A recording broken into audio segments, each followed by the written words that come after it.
Morning everyone. बच्चों,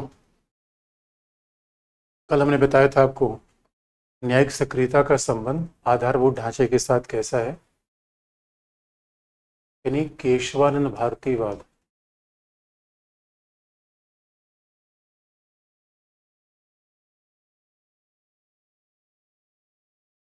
केशवानंद भारतीवाद ने 1973 में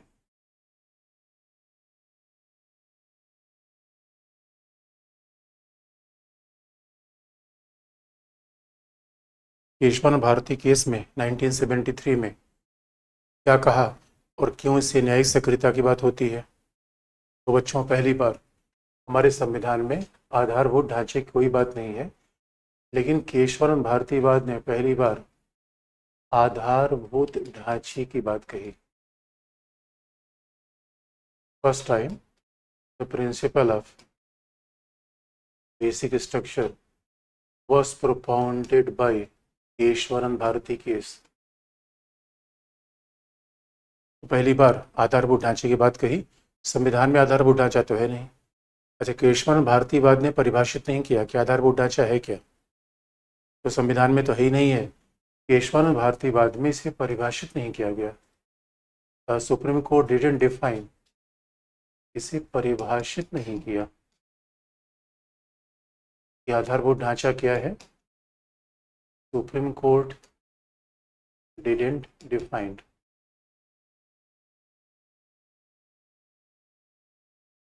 उसने डिफाइन नहीं किया कि what is a basic structure. लेकिन सवाल है, फिर बेसिक स्ट्रक्चर का मतलब क्या है। फिर सुप्रीम कोर्ट ने 1973 के बाद से लेकर अनेक मामलों में जो निर्णय दिया, क्योंकि हमारा सुप्रीम कोर्ट ने कभी ऐसा नहीं कहा कि एक ही केस में कह दिया हो बेसिक स्ट्रक्चर ऐसे है। तो ऐसा नहीं कि बेसिक स्ट्रक्चर की बात केवल केशवानंद भारतीवाद में कही। स्ट्रक्चर का मतलब होता है तमाम केसेज में सुप्रीम कोर्ट ने जो कहा, तो तमाम केसेस में अब किसी और हमारे यहाँ जब सुप्रीम कोर्ट डिसीजन देती है तो हर जज अपने अपने बेसिक स्ट्रक्चर बताएगा। इसलिए सुप्रीम कोर्ट ने कुछ एलिमेंट बताए, बेसिक स्ट्रक्चर के तत्व बताए। Supreme court told about some elements of basic structure. तो एलिमेंट्स क्या है? न्यायिक पुनरावलोकन, जुडिशियल रिव्यू,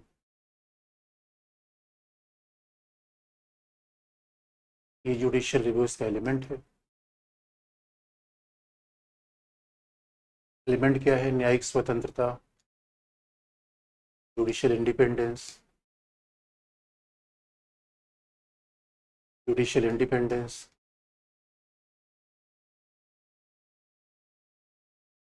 एलिमेंट क्या है? सेपरेशन ऑफ पावर, शक्ति पृथक्करण। एलिमेंट क्या है? सेपरेशन ऑफ पावर एलिमेंट है। उसके बाद संघीय शासन, संसदीय शासन, संघीय शासन, संसदीय शासन, स्वतंत्र निरपेक्षता, यानी federal, parliamentary and secular government. Federal, parliamentary and secular government. उसके बाद आप देखोगे डेमोक्रेटिक रिपब्लिक, लोकतांत्रिक, गणतांत्रिक।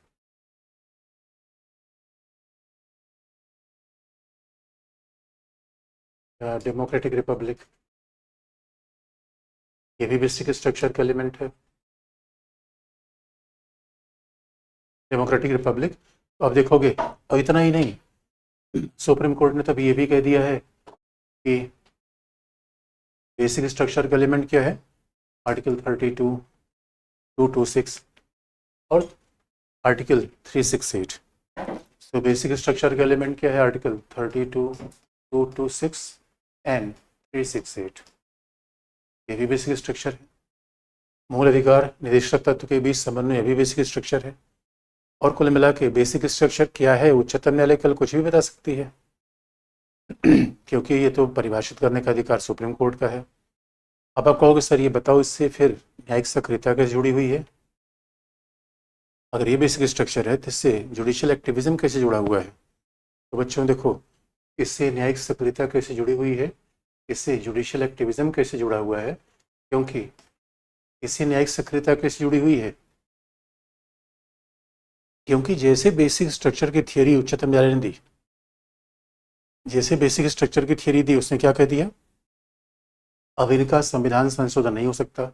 और एक खास बात आप देखिए, बेसिक स्ट्रक्चर के जब कॉन्सेप्ट उच्चतम न्यायालय ने दिया, उसमें आर्टिकल 3 बताए, और जिन जिन शब्दों का उसने उल्लेख किया है वो संविधान में कहीं नहीं है। इसका मतलब है कि संविधान आर्टिकल नहीं है, कॉन्स्टिट्यूशन केवल आर्टिकल नहीं है, कॉन्स्टिट्यूशन एक फिलॉसफी है, दर्शन है। और ये ज़्यादातर एलिमेंट तो हमारे यहाँ प्रस्तावना में है, प्रेम्बल में है। इसे केशवन भारती बाद में कह दिया कि प्रस्तावना संविधान का अभिन्न भाग है। यानी हमारे संविधान का मर्म क्या है, वो फिलॉसफी है। हमारा संविधान मतलब वो दर्शन है, वो फिलॉसफी है, दर्शन है।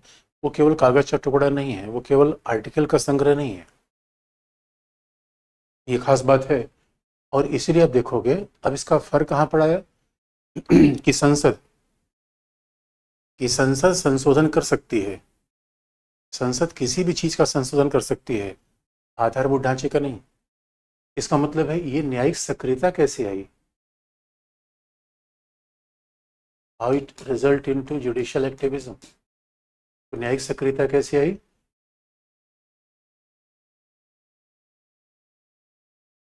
क्योंकि इससे न्यायपालिका ने संसद के संविधान संशोधन शक्ति को सीमित कर दिया।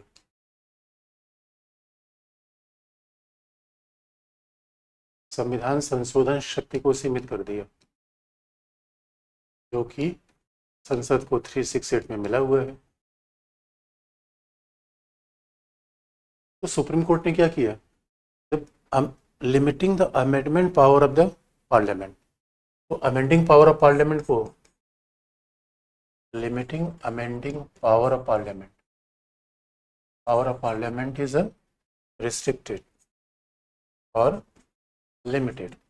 अब लिमिटेड हो गया, इसका मतलब है, आप याद रखो दोस्तों, हमारे आर्टिकल 368 में डॉक्टर अम्बेडकर ने कहा था कि जो भी हमारे संविधान से नाराज होगा उसको 2/3 बहुमत चाहिए, 2/3 बहुमत लेकर संविधान में कोई बदलाव कर देगा। लेकिन अभी बात सही नहीं है। अगर आपके पास 2/3 बहुमत हो भी तो भी आप संविधान बदलाव नहीं कर सकते। अगर आपके पास 2/3 बहुमत हो तब भी आप संविधान बदलाव नहीं कर सकते, क्योंकि उसके लिए क्या चाहिए, संविधान का संशोधन ही पर्याप्त नहीं है, आधारभूत ढांचे का उल्लंघन आप नहीं कर सकते। इसका मतलब आधारभूत ढांचे का संसद संशोधन कर ही नहीं सकती। आप पूछोगे सर आधारभूत ढांचे का बदलने कोई तरीका है, तो आप याद रखो, आधारभूत ढांचे का परिणाम हुआ कि संसद क्या हुआ, संसद अब संविधान संशोधन भी रद्द करने लगी। पहले तो बहुत ध्यान सुनने की बात है, संसद सामान्य विधि को कभी भी रद्द कर सकती है। आधारभूत ढांचे के बाद तो क्या हुआ, संसद ने संविधान संशोधन विधि भी रद्द करना शुरू कर दिया। अब जरा सोच के देखो कि संविधान संशोधन विधि कितनी, आधारभूत ढांचे के आधार पे किन किन संविधान संशोधनों को उच्चतम न्यायालय ने रद्द कर दिया। Which constitutional amendment were nullified by Supreme Court. कौन से ऐसे अमेंडमेंट हैं जिनको सुप्रीम कोर्ट ने नलिफाइड किया। 25th पहला था, 25th का एक पार्ट, इसमें लिखा गया था कि न्यायिक पुनरावलोकन नहीं होगा। 39th इसको रद्द किया। देन 42nd इसको रद्द किया।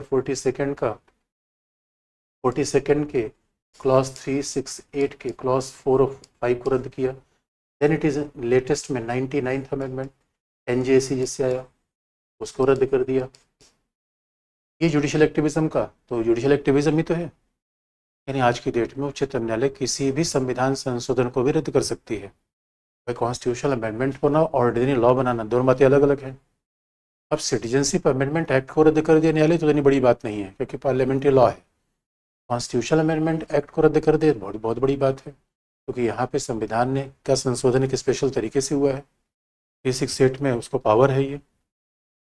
तो 39 को रद्द किया, 42nd के क्लॉज 4, 5 आर्टिकल 368 को रद्द किया, 99th में एनजेसी को रद्द कर दिया। इसका मतलब है उच्चतम न्यायालय अब आधारभूत ढांचे को रक्षा करती रहेगी, और संसद आधारभूत ढांचे के खिलाफ नहीं जा सकती। और उच्चतम न्यायालय ने कहा कि संसदीय सर्वोच्चता नहीं है। उच्चतम न्यायालय से पूछा गया कि भाई आप बताओ, आप सक्रिय हो, आपने संसदीय काम को रोक दिया। उनका अरे भाई देखो, इतना संविधान संशोधन हो रहा है, 106 तक हो गया, हमने रोका होता सारा कैसे हो जाता। उच्चतम न्यायालय कह रहा है, हमने रोका नहीं है, बस हमने ये कहा है कि संविधान संशोधन का मनमानी प्रयोग न किया जाए, और संविधान संशोधन का प्रयोग करते हुए संविधान की आत्मा के साथ छेड़छाड़ करने का प्रयास न किया जाए, संविधान की आत्मा बदलने का प्रयास न किया जाए। ये बात सुप्रीम कोर्ट ने कह दी, संविधान की आत्मा के साथ खिलवाड़ नहीं होना चाहिए, सुप्रीम कोर्ट ने ऐसा कह दिया। आप कहोगे सर आधारभूत ढांचे को बदलने कोई तरीका है? 13 न्यायाधीशों की बड़ी बेंच इसको बदल सकती है।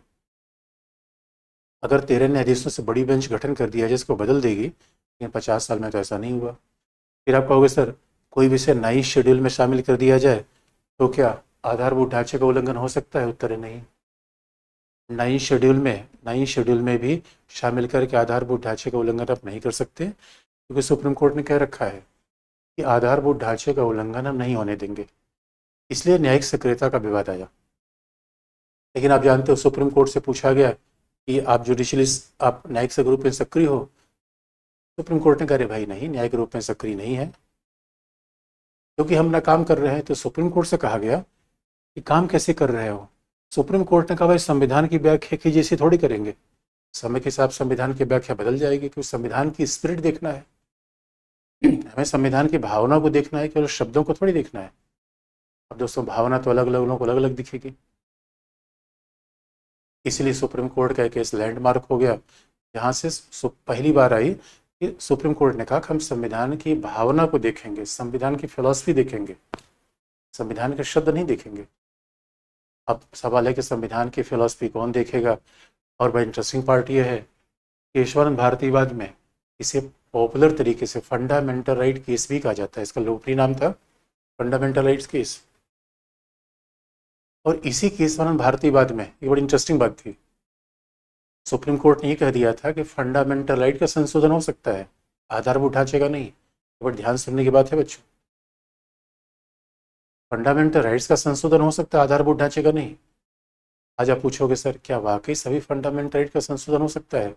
ऐसी बात नहीं है, क्योंकि 19, 21, 20, 25, क्योंकि ये भी सब तो आधारभूत ढांचे के भाग ही बनते चले गए।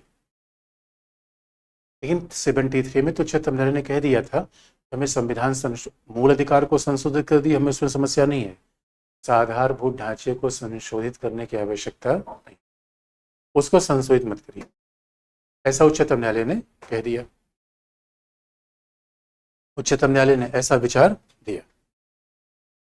तो ये यहाँ से जुडिशियल एक्टिविज्म की बात आ गई। और फिर जुडिशियल एक्टिविज्म कैसे मामला चला गया? भाई देखो, न्यायालय तो यही कह रहा है कि संविधान एक जैविक दस्तावेज है, ऑर्गेनिक है, और हम उसकी व्याख्या समय के साथ करेंगे। और आप जानते हो दोस्तों, समय के साथ तो संविधान की व्याख्या होती है, समय के साथ जीवन का नजरिया बदल जाता है। बताओ, शोएब मलिक और सानिया मिर्जा एक समय था एक हुए थे, और लग रहा था कि अब कभी जुदा ही नहीं होंगे, जुदा हो गए। तो चेतन न्यायालय कह रहा है भरी दुनिया बदलती है। एक जमाने में जरा देखो, एक जमाने में कैसी फिल्में आती थी, सत्यम शिवम सुंदरम, अब फिल्म कैसी आ रही है, शैतान। जमाना तो बदला बच्चों, ये एकदम जमाना तो बदला। इसका मतलब है कि स्वाभाविक तौर पर उच्चतम न्यायालय संविधान की व्याख्या बदलेगा। और उच्चतम न्यायालय ने संसद की संविधान संशोधन शक्ति पर निश्चित तौर पर बड़ा अंकुश तो लगा ही दिया, बड़ा अंकुश तो लगा दिया। अब ये आधारभूत ढांचे का विवाद अगर देखें, फिर हम किस बात पर आ जाएं? न्यायिक सक्रियता। क्योंकि न्यायिक सक्रियता की कहानी कहाँ शुरू हुई? आधारभूत ढांचे से, क्योंकि वहीं से उच्चतम न्यायालय ने संविधान की व्याख्या बदली।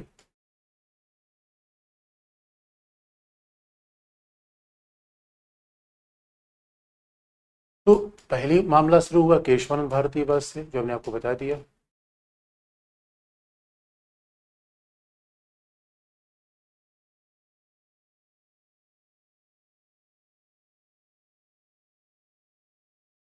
केशवानंद भारतीवाद से फिर दूसरा मामला कहाँ पर आया? पहला शुरू हुआ केशवन भारतीवाद से, दूसरा मामला कहाँ पर आया? मानेका गांधी केस।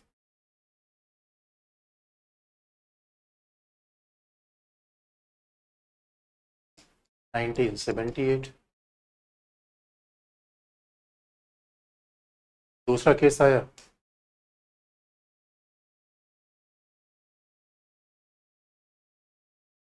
मानेका गांधी बाद में 78। तो जब मानेका गांधी का बाद में दूसरा केस आया तो स्वाभाविक रूप में अब यहाँ मामला चेंज हो गया। मानेका गांधी केस में दूसरा केस आ गया, और जब मानेका गांधी केस में ये बात आई तो स्वाभाविक रूप में अब यहाँ से और आधारभूत और जुडिशियल एक्टिविज्म का डिबेट कैसे शुरू हुआ? क्योंकि मानेका गांधी केस ने कहा ड्यू प्रोसेस ऑफ लॉ, विधि की उचित प्रक्रिया। और बच्चों ये हमने आपको पहले फंडामेंटल राइट में बता रखा है। अब उच्चतम न्यायालय ने ड्यू प्रोसेस ऑफ लॉ का सिद्धांत दे दिया। पहले क्या था? विधि की स्थापित प्रक्रिया। अब ड्यू प्रोसेस ऑफ लॉ का मतलब है कोई भी विधि की प्रक्रिया उचित होनी चाहिए, मनमानी नहीं होनी चाहिए। उसकी व्याख्या कौन करेगा? न्यायालय। अब विधि की प्रक्रिया उचित होनी चाहिए, मनमानी नहीं होनी चाहिए, अब ये कौन देखेगा? न्यायालय। तो फिर न्यायालय की शक्तियां बढ़ गई। न्यायालय धीरे धीरे अपनी शक्तियों को आगे बढ़ाता चला गया। उसके बाद मामला फिर कहाँ चला गया? सी। उसके बाद तो आप देखेंगे मानेका गांधी केस से भी तो मामला आगे बढ़ा। मानेका गांधी केस से फंडामेंटल राइट का विस्तार होने लगा। और असली काम कब हुआ? और असली काम हुआ 1982 SP Gupta case. SP Gupta case में क्या हुआ? अब तो यहीं से जनहित याचिका आ गई, पब्लिक इंटरेस्ट लिटिगेशन आ गई। अगर आपको याद होगा तो आर्टिकल 32 में मैंने बताया है आपको फंडामेंटल राइट में, मानेका गांधी केस मैंने फंडामेंटल राइट में बताया है, public interest litigation fundamental right में बताया है। इसे फंडामेंटल राइट की बात स्वाभाविक तौर पर इससे जुड़ जाती है, जुडिशरी से। इसलिए हमने कहा कि एक टॉपिक का दूसरे से बड़ा रिलेशन होता है, एक टॉपिक का दूसरे से बड़ा रिलेशन होता है। तो आप देखोगे अब जैसे जनहित याचिका आ गई, अब यहाँ से न्यायिक सक्रियता नहीं अति सक्रियता आ गई। यहाँ तक तो न्यायिक सक्रियता थी, कैसे? क्योंकि उच्चतम न्यायालय ने संविधान की नवीन व्याख्या की, संविधान की आत्मा देखना शुरू कर दिया। It was a new interpretation of the constitution. संविधान की नई व्याख्या शुरू कर दी, संविधान की आत्मा देखना शुरू कर दिया। अब मामला ये न्यायिक सक्रियता का गया। लेकिन न्यायिक सक्रियता कैसे अति सक्रियता बदल गया? How judicial activism change into overreach. तो अब यहाँ तो न्यायपालिका अति सक्रिय हो गई। कैसे? अब यहाँ से विवाद क्या आ गया? अति सक्रियता का। यहाँ तो सक्रियता था, क्योंकि यहाँ क्या हो गया? Judicial overreach. तो बच्चों जुडिशियल ओवररीच कैसे हो गया? क्योंकि यहाँ पे जनहित याचिका के माध्यम से अब न्यायपालिका ने नीति निर्माण के कामों में हस्तक्षेप करना शुरू कर दिया। Now judiciary was intervening into the policy making issues. Now judiciary was intervening into the issues of policy making. वो नीति निर्माण के काम में भी हस्तक्षेप करने लगी, पॉलिसी मेकिंग में ही भी अपने आप इंटरवेंशन करने लगी। अब बड़ी इंटरेस्टिंग बात है, अगर जुडिशरी नीति निर्माण के कामों में हस्तक्षेप करने लगी तभी बड़े ध्यान देने की बात है कि जुडिशरी अब पॉलिसी मेकिंग में भी इंटरवेंशन करने लगी। इसका मतलब इसका परिणाम क्या हुआ? देखो बच्चों, परिणाम किस रूप में आया? जैसे कि अब जुडिशरी ने कहा कि यूक्रेन में जो छात्र हैं उनको निकालो। अब सरकार का आदेश देने लगी यूक्रेन से छात्रों को निकालना, कोविड वैक्सीनेशन की कीमत तय करना,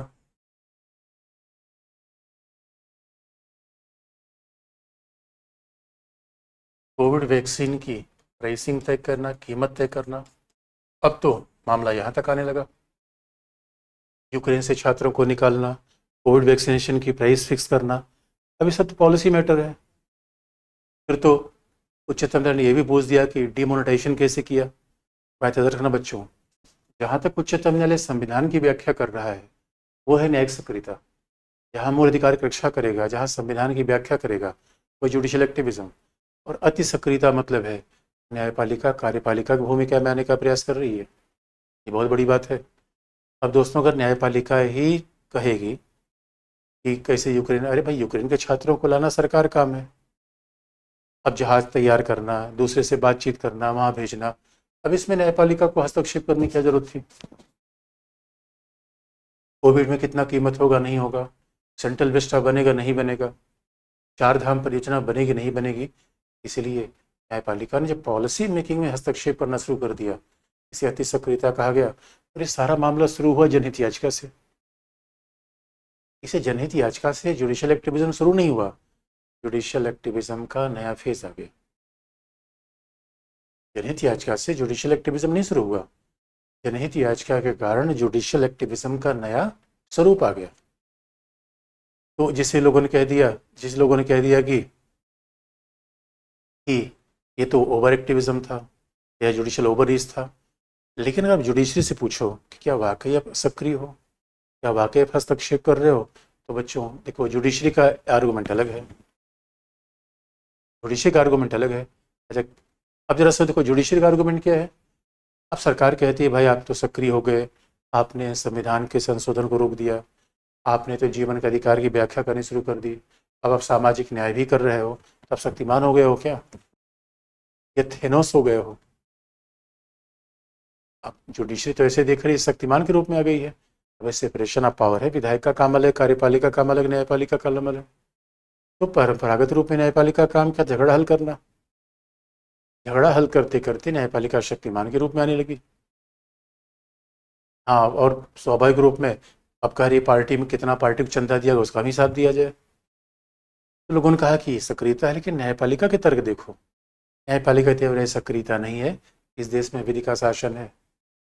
अब देश में विधि का शासन है तो पॉलिसी भी, आप याद रखो बच्चों, हमारे यहाँ अगर न्यायपालिका ना होती, कि न्यायपालिका सक्रिय कुछ नहीं है, अगर न्यायपालिका के परस्पेक्टिव देखा जाए।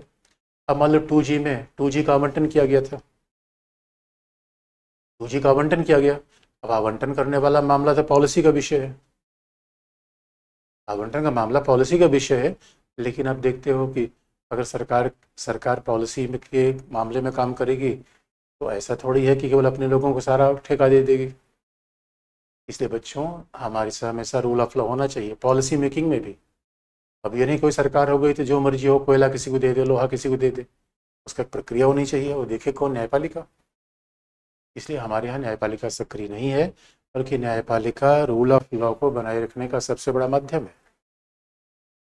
और न्यायपालिका सक्रिय क्यों न हो बच्चों? अब आप जानते हो इलेक्शन कमीशन, वित्त आयोग, जितनी संस्थाएं सब रिकमेंडेशन देती हैं, वो न्यायपालिका मानती नहीं। हकीकत की बात यह है, इलेक्शन के रिफॉर्म के लिए इलेक्शन कमीशन ने कितनी बार रिकमेंडेशन दिया, एक नहीं माना इन्होंने। लेकिन जब न्यायपालिका, चूंकि न्यायपालिका याद रखना बच्चों, न्यायपालिका सीधा डंडा करता है, न्यायपालिका आदेश देता है, रिक्वेस्ट नहीं करता। इससे सरकार के लोग नाराज हो जाते हैं कि सक्रिय है। अरे मेरे बच्चों, शासन करने वाले का मूल काम क्या है? जनता की सेवा करना। और शासन करने वाले जब आते हैं सत्ता में तो लगता है मालिक बन गए। पालिका को याद दिलाती रहती है कि आप मालिक नहीं है, क्योंकि शासन में रहने का मतलब थोड़े भ्रष्टाचार करना, शासन में रहने का मतलब थोड़े शक्तिमान बन जाना। शासन में होने के बावजूद भी हमारे देश में सबसे बड़ी प्राथमिकता किसकी होगी? विधि के शासन की। रूल ऑफ लॉ पहले आएगा, व्यक्तियों का शासन नहीं। और उस रूल ऑफ लॉ की गारंटी कौन देगा? उच्चतम न्यायालय। इसे उच्चतम न्यायालय से पूछा गया कि भाई सक्रिय हो, उच्चतम न्यायालय का भाई क्या बेला वजह बदनाम करते हो यार। यानी उच्चतम न्यायालय ने कहा मैं तो बदनाम हुई, न्यायपालिका तेरे लिए। अब कमाल की बात है यार, न्यायपालिका सोचे, जस्टिस चंद्रचूड़ बेचारे कम से कम कह रहे हैं भाई जो भी पार्टी में चुनाव लड़े चंदा दे दो, अरे बता दो ये पारदर्शिता है कि नहीं, नियम सबके लिए नहीं है। इसलिए बच्चों, पूरी न्यायिक सक्रियता का विवाद अपने आप में विवादास्पद है।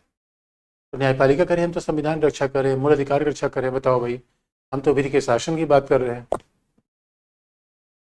और आप जरा सोच के देखो, कहीं स्पीकर अपनी शक्ति का दुरुपयोग कर रहा है, कहीं राज्यपाल अपनी शक्ति का दुरुपयोग कर रहा है।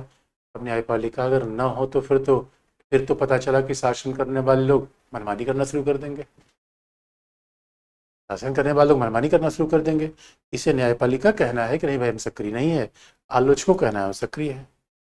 इसलिए आलोचक, और अब निष्कर्ष में क्या लिखा जाए, तो कंक्लूजन दोस्तों ये है, देखो न्यायपालिका निर्णय देती है तो क्रियान्वित करती है, लागू करती है कौन, कार्यपालिका। इसलिए दोनों में कोऑर्डिनेशन होना चाहिए, समन्वय होना चाहिए। न्यायपालिका निर्णय दे, कार्यपालिका लागू ही नहीं करे, क्या फायदा होगा। न्यायपालिका सारे निर्णय देती जाए, लागू भी तो होना चाहिए। और दूसरी बात है, न्यायपालिका को हर मामले में हस्तक्षेप करने से बचना चाहिए। याद रखना बच्चों, अगर हर मामले में, बच्चों के मामले में पिताजी हस्तक्षेप करेंगे तो बच्चे विद्रोह कर देंगे।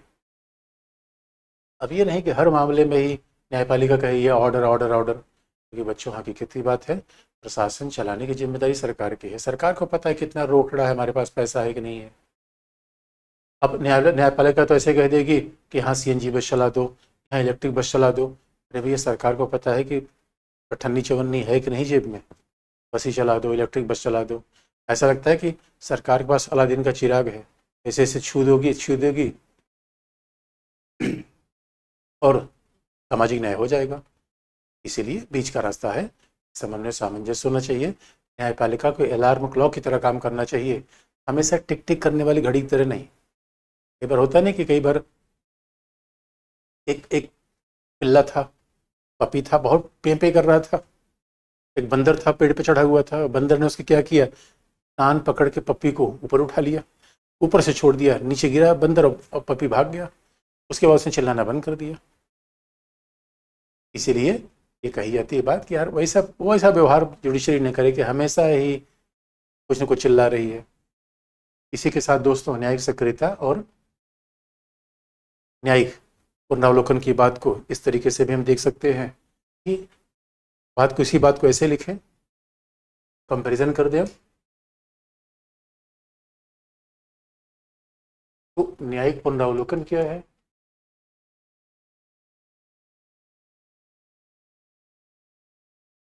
जुडिशियल रिव्यू क्या है,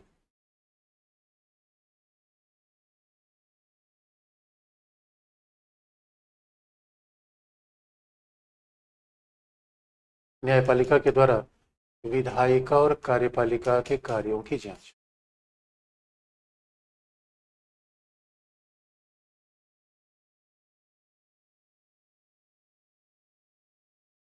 विधायिका और कार्यपालिका के कार्यों का परीक्षण, reviewing of functions of legislature and executive.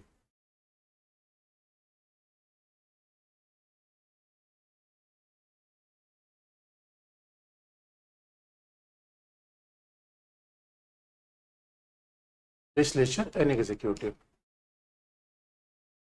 ये न्यायिक पुनरावलोकन है। विधायिका कार्यपालिका कार्यों का परीक्षण, ये न्यायिक पुनरावलोकन है। और फिर सक्रियता क्या है, एक्टिविज्म क्या है,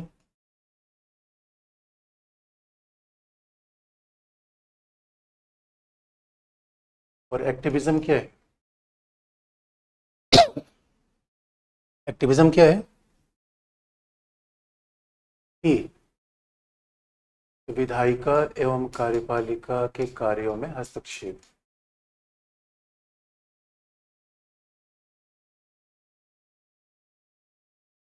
कार्यों में हस्तक्षेप, इंटरवेंशन, विधायिका और कार्यपालिका कार्यों में हस्तक्षेप। यहाँ क्या है, विधायिका और कार्यपालिका कार्यों का पुनरावलोकन। परीक्षण का मतलब है समीक्षा, पुनरावलोकन, रिव्यू, फिर से देखना, समीक्षा करना। यहाँ क्या है, इंटरवेंशन, यानी intervention of judiciary in the functions of legislature and executive. इसलिए न्यायिक सक्रियता क्या है, शक्ति पृथक्करण का उल्लंघन है, violation of separation of power. It is a violation of separation of power, शक्ति पृथक्करण का उल्लंघन है, तभी होगा सक्रियता। और केस मैंने बता दिया कहाँ से बात शुरू हुई, मानेका गांधी, केशवानंद, इसी बात को बताने का दूसरा तरीका है। और अति सक्रियता क्या है, ओवर रीच क्या है?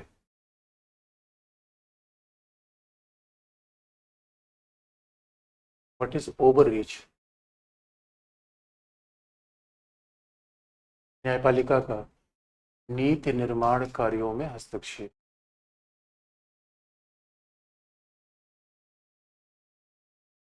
Judicial intervention in policy making.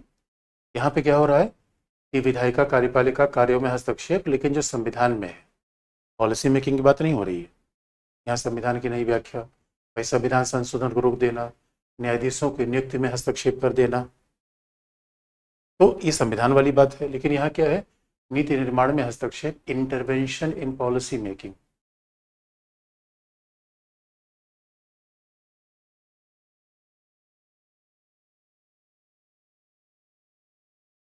नीति निर्माण कामों में हस्तक्षेप करना, ये अति सक्रियता है, या ये कहा जाए कि नीति निर्माण कामों में हस्तक्षेप के साथ साथ सरकार को कुछ करने के लिए निर्देश देना। सरकारी काम की परीक्षा नहीं करना, सरकार को लगातार निर्देश देना, यानी कार्यपालिका की भूमिका में आ जाना।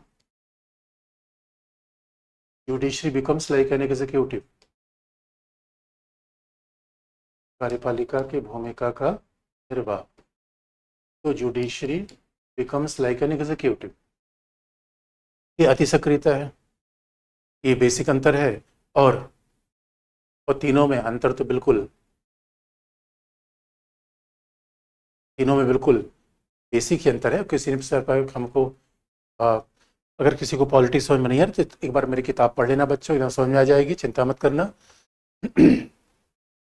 और तीनों में बिल्कुल सूक्ष्म अंतर है, इसलिए सच मानो न्यायिक पुनरावलोकन आ जाए, सक्रियता लिखनी है तो सक्रियता आ जाए, तीनों एक दूसरे कॉम्प्लीमेंट्री हैं, अंतर केवल थिन लाइन डिफरेंस है।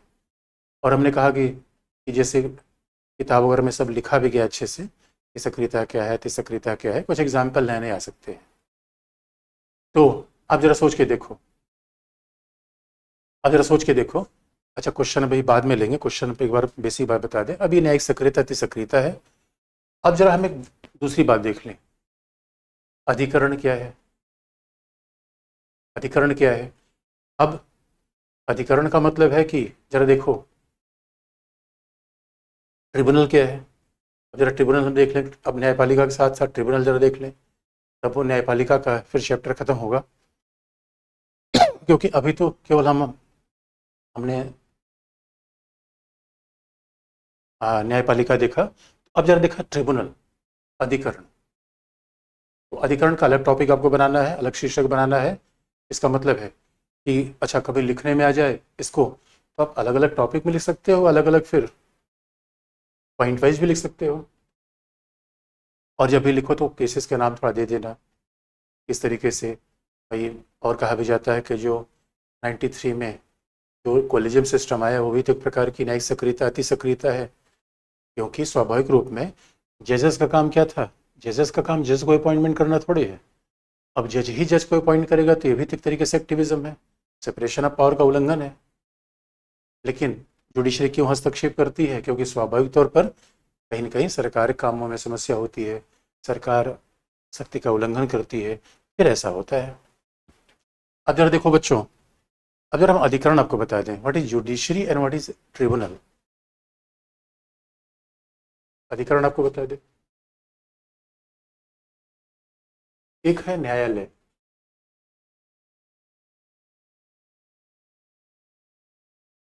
एक है जुडिशरी, दूसरा है ट्रिब्यूनल, अधिकरण।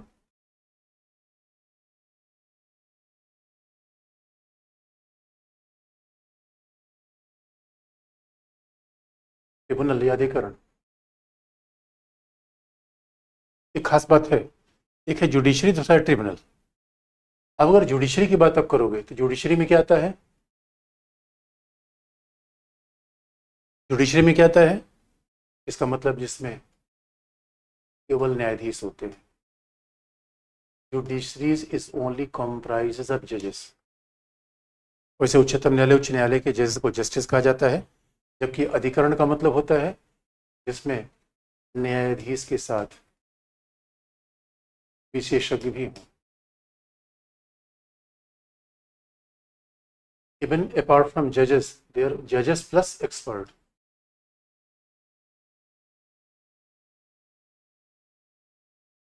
अब एक्सपर्ट कैसा होगा? एनजीटी होगा तो पर्यावरण विशेषज्ञ। इस देखो अधिकरण क्या है? एनजीटी है, कैट है। कैट का मतलब बिल्ली नहीं, कॉमन एडमिशन टेस्ट नहीं है, कैट है यानी सेंट्रल एडमिनिस्ट्रेटिव ट्रिब्यूनल। इसलिए देखो कैट क्या है? केंद्रीय प्रशासनिक अधिकरण। ठीक है, अधिकरण है, केंद्रीय प्रशासनिक अधिकरण, सेंट्रल एडमिनिस्ट्रेटिव ट्रिब्यूनल।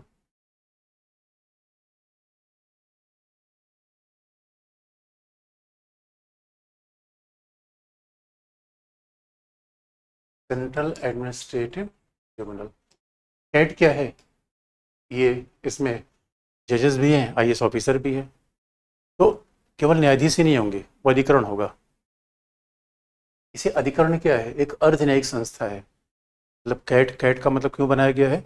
मान लो किसी आईएएस ऑफिसर के ट्रांसफर पर, पोस्टिंग पर, प्रमोशन पर कोई डिस्प्यूट हो, अपनी बात को लेकर कैट में जाएगा। केंद्रीय प्रशासनिक अधिकरण, सेंट्रल एडमिनिस्ट्रेटिव ट्रिब्यूनल, ये है एनजीटी, ट्रिब्यूनल है। तो एनजीटी क्या है? ट्रिब्यूनल है, नेशनल ग्रीन ट्रिब्यूनल। और भारत में तो तमाम ऐसे ट्रिब्यूनल हैं, ये दो बड़े फेमस हैं। एनजीटी, नेशनल राष्ट्रीय हरित अधिकरण,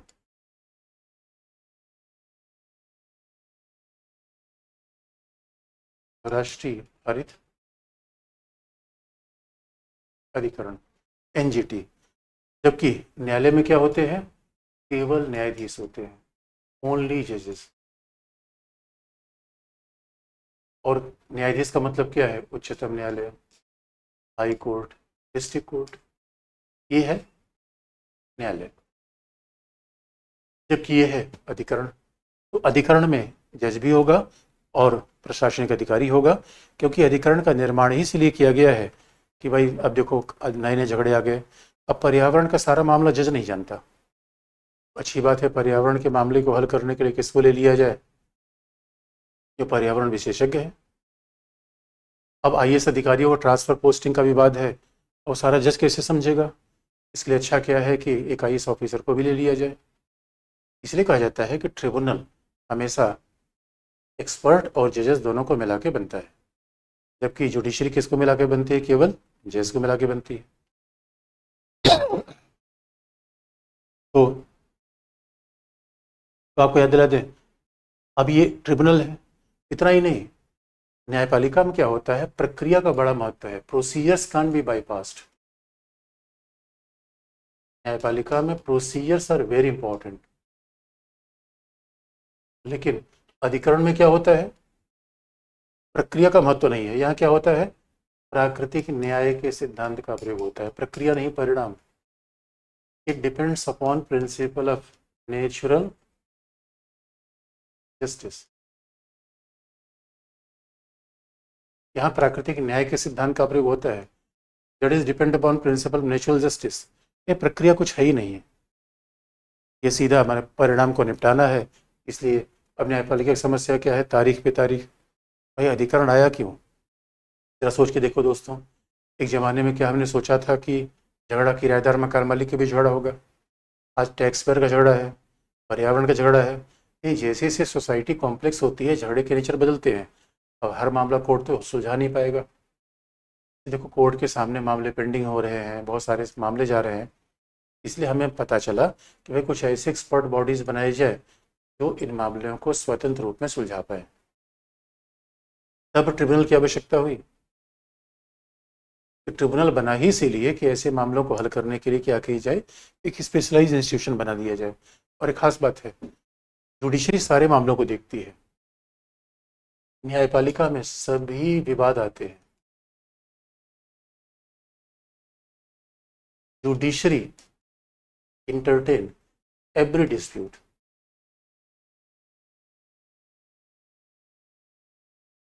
न्यायपालिका में सभी किस्म के विवाद शामिल होते हैं, चाहे वो संपत्ति का हो, प्रशासन का हो, पर्यावरण का हो।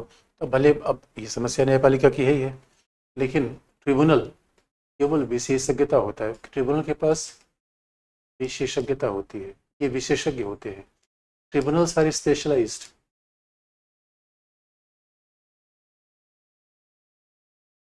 ये स्पेशलाइज क्यों होंगे? इसका मतलब होगा कि पर्यावरण के लिए केवल एनजीटी होगा, प्रशासनिक अधिकारियों के लिए कैट होगा, और आर्म फोर्सेस के लिए अलग होगा, प्रॉपर्टी के डिस्प्यूट के लिए अलग होगा। जितने डिस्प्यूट होंगे उतने किस्म के ट्रिब्यूनल बनते हैं। जितने किस्म के डिस्प्यूट होते हैं उतने किस्म के ट्रिब्यूनल्स बनते हैं। तो ट्रिब्यूनल्स हमेशा कैसे होते हैं? स्पेशलाइज। ट्रिब्यूनल्स हमेशा स्पेशलाइज होते हैं, जबकि अधिकरण स्वाभाविक रूप में अधिकरण क्या होते हैं? स्पेशलाइज होते हैं, जुडिशरी स्पेशलाइज नहीं होती। इसे अधिकरण में टाइम बाउंड मामले में मामला हल हो जाता है, प्रक्रिया नहीं होती।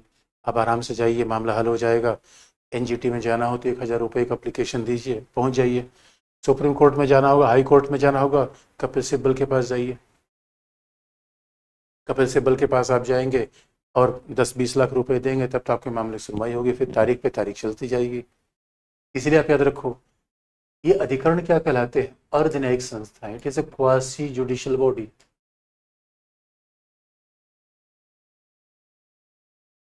ये अर्ध न्यायिक संस्थाएं कहलाती हैं, क्वाजी और क्वासाई जुडिशियल बॉडी।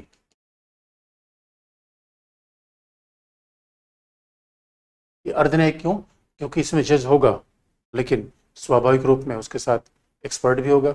एनजीटी में पर्यावरण विशेषज्ञ होगा, कैट में आईएएस होगा, वरिष्ठ आईएएस होगा, वरिष्ठ आईएएस होगा।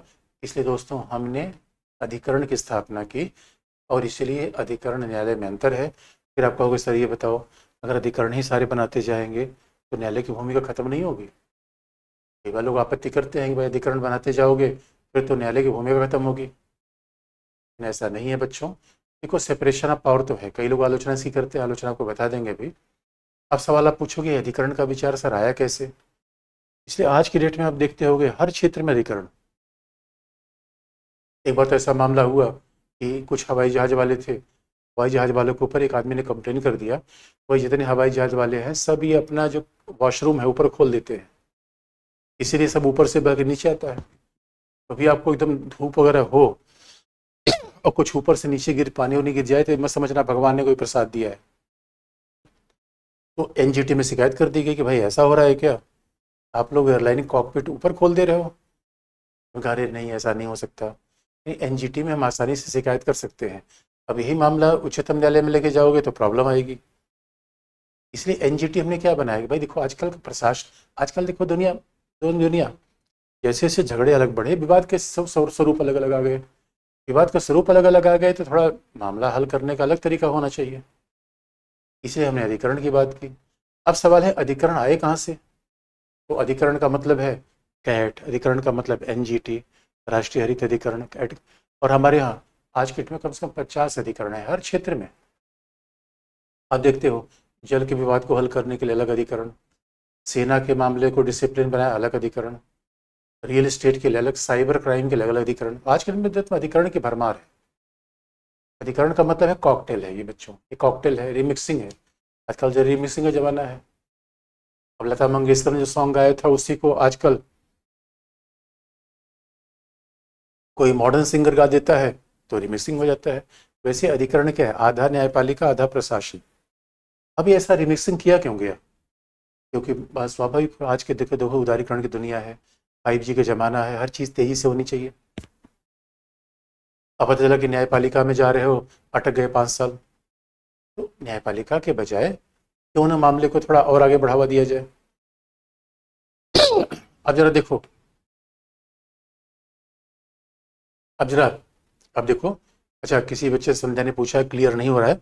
संध्या बताओ इसमें क्या क्लियर नहीं हो रहा है, फिर आपको बताएं फिर कि कैसे।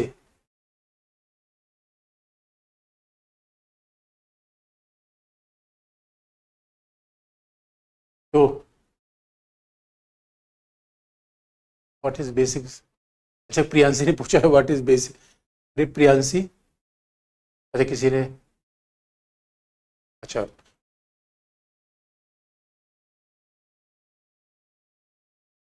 तो, अच्छा दूसरी बात है, जरा अधिकरण के बारे में और हम आगे बढ़े। किसी किसी बच्चे ने पूछा कि आधारभूत ढांचे का संशोधन हुआ। अरे मेरे बच्चे, आधारभूत ढांचे का मतलब जानते हो? तुम किसी के शरीर से दिल निकालना चाहते हो, अरे दिल कैसे निकालोगे यार? दिल निकालोगे तो मर जाएगा शरीर वो। अधिकरण इस समझ में नहीं आया? अच्छा फिर बताते हैं, सिवाय चिंता मत करो। अधिकरण फिर एक तरीका बताया है मेरे पास, ये मेरे पास एक तरीका फिर है। देखो, पहली बार अधिकरण का विचार पहली बार कहाँ से आया, ट्रिब्यूनल का विचार कहाँ से आया? 42nd अमेंडमेंट से। The idea of tribunal that was brought about in the Indian Constitution to 42nd Constitutional Amendment।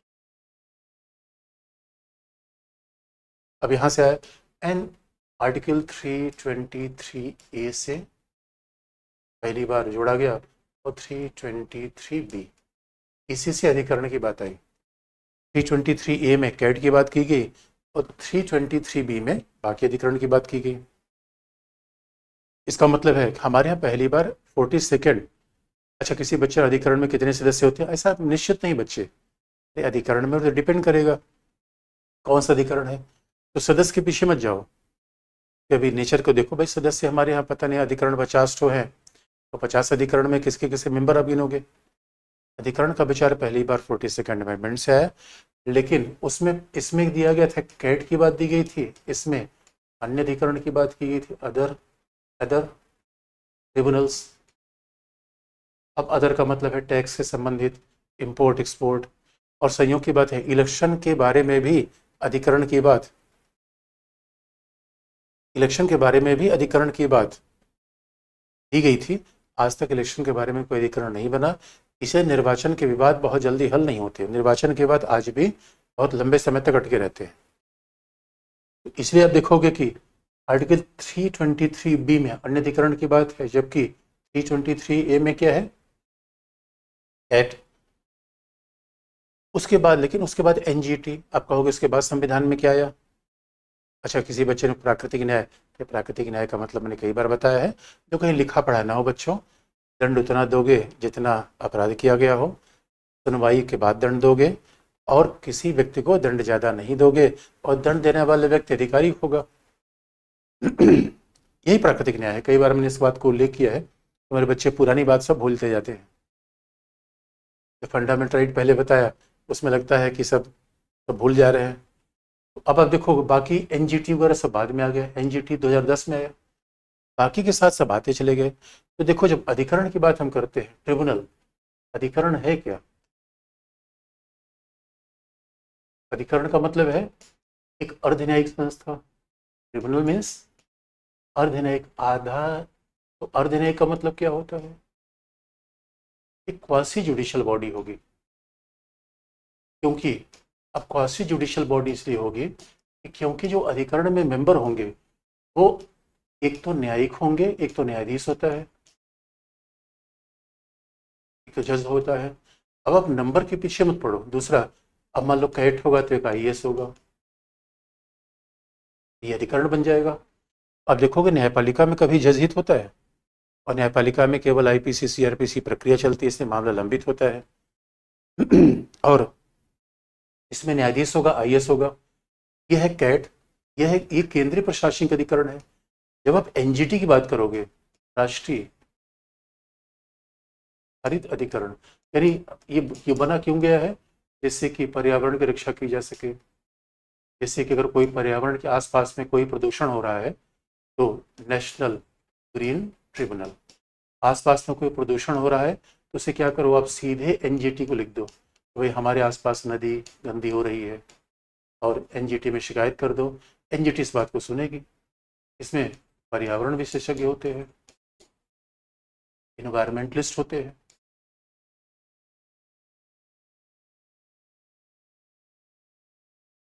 Environmentalist होते हैं। इसलिए कभी आप अगर पहाड़ों पे जाओ तो एनजीटी का फरमान है कि वहाँ पे कोई भी पेट्रोल वाली वाहन जाएगी, डीजल वाली वाहन नहीं जाएगी, एनजीटी का आदेश है। अब सोच लो, एनजीटी ने कह दिया कि यहाँ पे पावर प्लांट नहीं बनेगा, नहीं बनेगा। एनजीटी का मतलब है पर्यावरण की कोई शिकायत होगा भाई। अगर अर्ध न्यायिक संस्था है, इसका मतलब है कुछ न कुछ काम न्यायपालिका जैसा है। न्यायपालिका काम क्या है? झगड़ा हल करना। अच्छा, परंपरागत न्यायालय क्या है? वो है उच्चतम न्यायालय, उच्च न्यायालय, डिस्ट्रिक्ट न्यायालय। जो ट्रेडिशनल कोर्ट है वो है supreme court, high court and district court. Tribunal क्या है? परंपरागत नहीं है, नया न्यायालय है, रिमिक्सिंग वाला जमाना है। तो अब देखो एनजीटी में क्या होगा? जज भी होगा और पर्यावरण विशेषज्ञ होगा, दोनों मिलकर काम करेंगे। लेकिन दोनों में किसकी अध्यक्षता होगी? जज की। तो अब मान लो एनजीटी में आप क्या कहोगे? आपके बगल कोई नदी प्रदूषित हो, आपके बगल में कोई पेड़ की कटाई कर रहा हो, सीधे आप एनजीटी को लिख सकते हो। और अब मान लो कि आपको कहीं पे कोई प्राकृतिक आपदा आ गई, आप घर का नुकसान हो गया, तो भी आप एनजीटी से कह सकते हो कि मुआवजा हमें मिले। तो आप सोचो, कोर्ट में जाना तो मुश्किल है। एनजीटी अधिकरण इसीलिए बना कि हम आराम से हम लोगों को न्याय दिला पाए। दूसरी बात है न्यायाधीश, इसमें न्यायाधीश कैसे होता है? अब इसमें क्या है? अधिक अर्धन्यायिक, ये क्या है? कैट, केंद्रीय प्रशासनिक अधिकरण। तो कैट में क्या होता है कि मान लो किसी आईपीएस है, आपने सुना होगा अमिताभ ठाकुर। अमिताभ ठाकुर का मामला सरकार ने बर्खास्त कर दिया। अमिताभ ठाकुर अब किसके पास गए? कैट के पास गए। आप कहोगे बच्चों देखो, हम पर्यावरण के मामले को भी न्यायपालिका ले आ सकते हैं, आईएएस अधिकारियों के मामले को न्यायपालिका ले आ सकते हैं, लेकिन हमें अधिकरण बनाया। क्यों अधिकरण बनाया? क्योंकि न्यायालय में मामला लंबित होता है, पैसा ज़्यादा लगता है, न्यायालय के सामने पहले से ही काम का बोझ बना हुआ है। इसलिए हमने एक नया विकल्प दिया कि मामला जल्दी हल हो जाए, बिना पैसे के हल हो जाए। और पता चला, इसलिए हमने अधिकरण बनाया। तो अधिकरण क्या है? न्यायिक संस्था है जो ऐसे विवादों को हल करने का है जो न तो प्योर न्यायिक है न प्योर प्रशासनिक है, प्योर प्रशासनिक है। इसलिए अब मान लो कि एनजीटी में दिल्ली में एनजीटी ने क्या कहा था? जो भी वाहन है 10 साल पुराने, उन सबको हटाओ यहाँ से, सबको कूड़े में डाल दो। ये एनजीटी का आदेश था। आप कहोगे सर एनजीटी का आदेश फाइनल है? नहीं, कोई भी अधिकरण है उसकी अपील उच्चतम न्यायालय में होती है। एनजीटी का आदेश ही फाइनल नहीं है, अधिकरण की अपील उच्चतम न्यायालय में होती है। अब बच्चे जरा सवाल पूछ लो, उसके बाद फिर हम आए। हाँ सर, मुख्य अब जो बच्चे बताएं कि अधिकरण किसको समझ में नहीं आ रहा है, फिर मैं कोशिश करूंगा बताने की। मेरे बच्चों अब जरा देखो, किसी ने बच्चे ईशा केशवन भारती केस क्या था? ईशा देखो, केशवन भारती केस मूल रूप में था कि जब सरकार ने 24वां 25वां 26वां 29वां संविधान संशोधन किया था, उसी केशवन भारती बाद में चयन किया गया था। और केशवानंद एक साधु थे, हमने फंडामेंटल राइट में बताया भी है। केशवानंद साधु थे जिनकी केरल सरकार ने जमीन ले ली थी, और केशवानंद उसके खिलाफ न्यायपालिका गए थे। उन्होंने कहा भाई हमारी जमीन क्यों ले ली गई? उसी के मामले में उच्चतम न्यायालय ने सिद्धांत दे दिया, केशवानंद की जमीन तो नहीं बच पाई, लेकिन न्यायपालिका आधारभूत ढांचा लेकर आ गया। बच्चन पे अधिकरण की आलोचना समर्थन कैसे? अभी अधिकरण पे आएंगे। आलोचना पहले अधिकरण समझ लो बच्चों, उसके बाद आएंगे। अमिताभ ठाकुर, अमिताभ ठाकुर इतना ध्यान मत दो। अमिताभ ठाकुर मामला सीधा ये है, किस तरीके से एक आईपीएस ऑफिसर थे जिनका बर्खास्त कर दिया गया था, इसलिए उन्होंने बात उठाया था। अरविंद ने पूछा अधिकरण बता दीजिए सर। अरे मेरे बच्चे अरविंद, यही सामने तो है अधिकरण, और अब पूछ लो। किसी ने पूछा, अजीत ने पूछा कैट क्या है? सेंट्रल एडमिनिस्ट्रेटिव ट्राइब्यूनल, केंद्रीय प्रशासनिक अधिकरण। याद रखो अजीत, जब आईएएस बन जाओगे तो इसी में अपना झगड़ा लेके जाओगे, वही कैट है। जीएम बाबरी केस क्या है? झारखंड मुक्ति मोर्चा। इसका मतलब है कि झारखंड मुक्ति मोर्चा के सांसदों ने नरसिंह राव सरकार से पैसा लेकर उनके पक्ष में वोट दिया था। क्या एनजीटी के आदेश का पुनरावलोकन किया जा सकता है? हाँ, एनजीटी के आदेश का उच्चतम न्यायालय में अपील होती है। न्यायालय की विवेकाधीन शक्तियाँ, मतलब कैसे जबरन रिटायर होता कि हाँ, आजकल तो जबरन रिटायर भी होता है अगर कोई काम अच्छा न कर रहा हो। आपकी किताब बहुत सरल है, आप अरे बच्चों किताब पढ़ लेना, फिर उसके बाद कुछ पढ़ने की जरूरत नहीं पड़ेगी। एकदम आपको लगा हलवा है पूरा विषय। और जिनको ये नहीं, जो बच्चे नहीं जिनको, और तब आप देखना, आप मैं फिर वही कहता हूँ, अगर लक्ष्मीकांत किताब भी देख लेना, लक्ष्मीकांत फिर कंपेयर करना, लक्ष्मीकांत किताब को समझ में आए तो फिर देखना। अगर बस जल्दी। अधिकरण में उच्चतम न्यायालय उच्च न्यायालय के रिटायर्ड जज होता है, हाँ सामान्यतः उच्चतम न्यायालय के उच्च न्यायालय के रिटायर्ड जज ही होते हैं, क्योंकि अब जो जज होंगे उनके पास इतना समय तो है नहीं कि वो अधिकरण में बैठे। किसी ने पूछा प्रियंका आपकी बुक कहाँ मिलेगा? अमेजोन पे मिल जाएगी प्रियंका, या पटना वगैरह में कहीं जो आपके लेटेस्ट में कॉपी मिल सकती है। अर्जुन ने पूछा आधारभूत ढांचा क्या है? देव मोहन ने कितनी बार मैंने कहा, किताब का नाम है भारतीय राज्य व्यवस्था के नाम से है, राजेश मिश्रा के नाम से है, ओरियन ब्लैक्समान का पब्लिकेशन है। अधिकरण में समय सीमा होती है क्या? हाँ, कई तो है, जैसे एनजीटी में है 6 महीने में निर्णय दिया जाता है। सिविल की सर ऑप्शन की अब जल्दी आ जाएगी मेरे बच्चे। एसपी गुप्ता केस क्या है? अरे आरुषि, ये न्यायाधीशों का ट्रांसफर केस था जहाँ पे जनहित याचिका को औपचारिक मान्यता दी गई। आपको भूल गई न्यायाधीशों के अपॉइंटमेंट के बारे में मैंने एसपी गुप्ता केस बताया था। न्यायाधीशों के स्थानांतरण के मामले में मैंने एसपी गुप्ता केस बताया था। शायद आप बच्चे मेरे भूल जाते हैं बहुत जल्दी। तो नीरज ने कहा कि फॉर इंग्लिश मीडियम देखो जो नोट्स आपको मिल रहा है वो एकदम एग्जैक्ट है, उसमें चिंता की बात नहीं।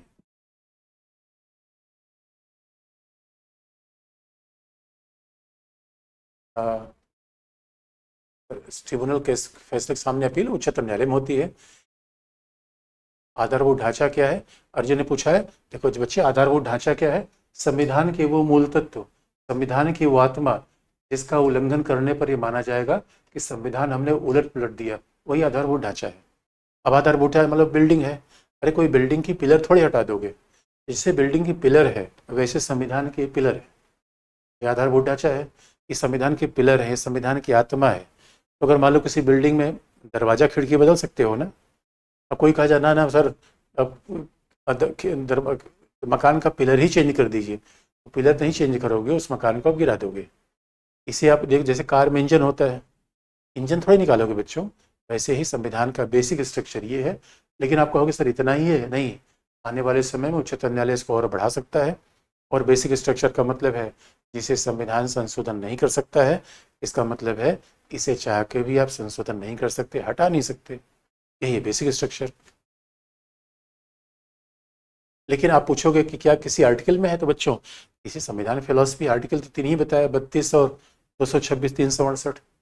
और इसी बेसिक स्ट्रक्चर का सहारा लेकर आज की डेट में उच्चतम न्यायालय किसी काम को रद्द करना हो तो उच्चतम न्यायालय एक बात कह देगा, आधारभूत ढांचे के खिलाफ है। क्योंकि आधारभूत ढांचा है क्या, ये अंतिम निर्णय उच्चतम न्यायालय करेगा।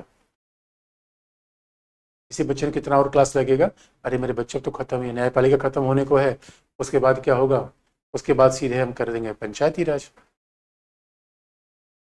केशव भारतीयवाद के प्रकृति क्या क्या बच्चे ने कहा, हाई कोर्ट में कई सालों क्यों लग जाता है? अरे भाई न्यायपालिका में समय लगता ही है बच्चों, न्यायपालिका में समय लग जाता है।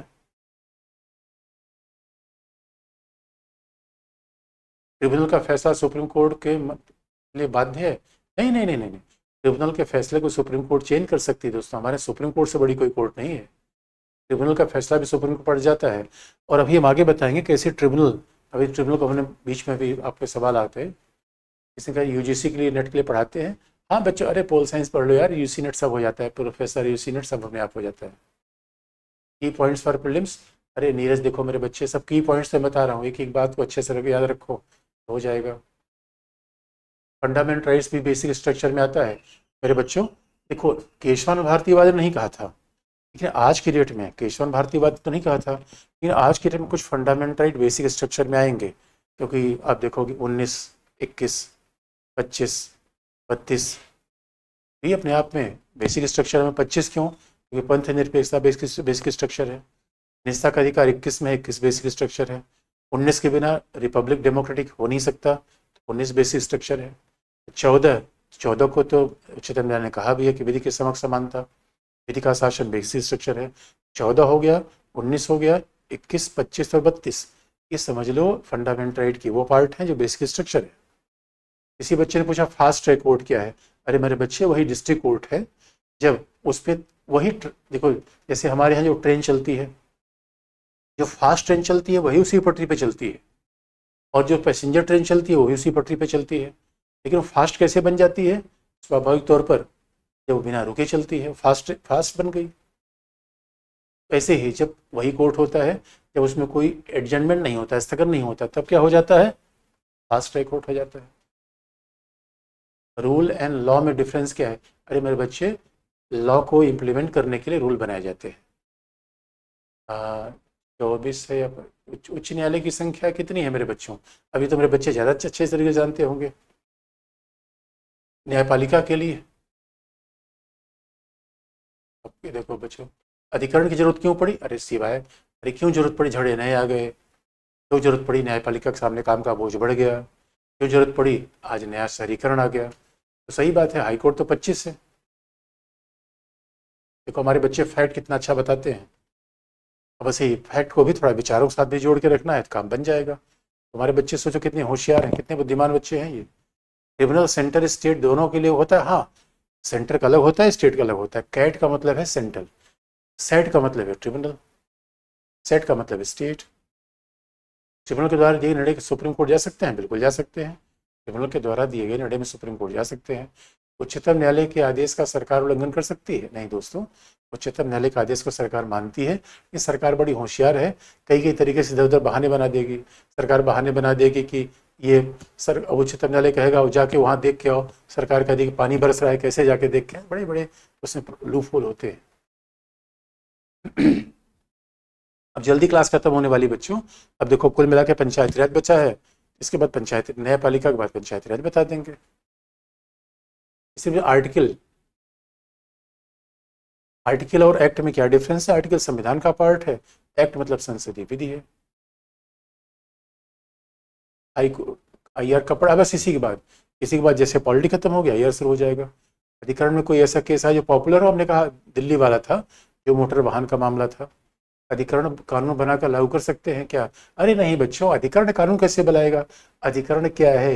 एक तरीके का आधार न्यायालय। तो न्यायालय कानून थोड़े बनाता है मेरे बच्चों। सर क्या लिखा है सर? क्लास कितनी, अब जल्दी क्लास खत्म होने वाली है। इसने पूछा है केजीएस बुक सफिशिएंट नहीं है सर। नहीं देखो, इन केजीएस बुक अच्छे है, बहुत अच्छी बुक है, कौन कह रहा है? केजीएस की बुक जितने केजीएस के सामान है बड़े अच्छे सब नोट्स हैं सब। ईटी में कितने क्वेश्चन अटेम्प्ट करने चाहिए? अच्छा बच्चों देखो, डिपेंड करता है क्वेश्चन के नेचर पे। अब सरल है तो थोड़ा सा ज़्यादा हो सकता है, कठिन है थोड़ा कम हो सकता है। हाँ इंटरनेशनल रिलेशंस के बाद हो जाएगा, तो पापा आपको बता देंगे दोस्तों। जुडिशरी में और कितनी क्लास बची है? वो तो मुझे लगता है एक ही क्लास अब होगी जुडिशरी में।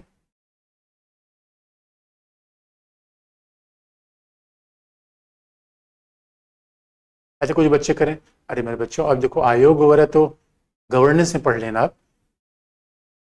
और इतना हमने बता दिया अब तो बच्चों, अब तो इतने मेरे बच्चे इतने बुद्धिमान है, सारी बात अपने से पढ़ ही सकते हैं। ये तो सोचो इतनी पॉलिटी की इतनी क्लास बल गई। आईपीसी सीआर, अरे मेरे बच्चों आईपीसी सीआरपीसी में नहीं पढ़ना है। अरे मैं लॉयर थोड़े बनना है।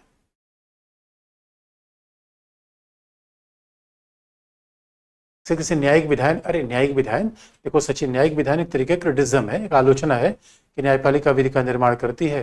हकीकत की बात है न्यायपालिका विधि का निर्माण नहीं करती।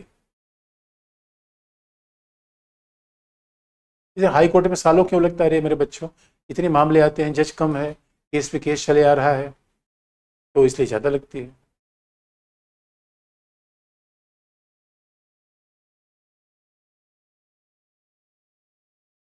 तो ठीक है बच्चों, आज मुझे लगता है इतना ही।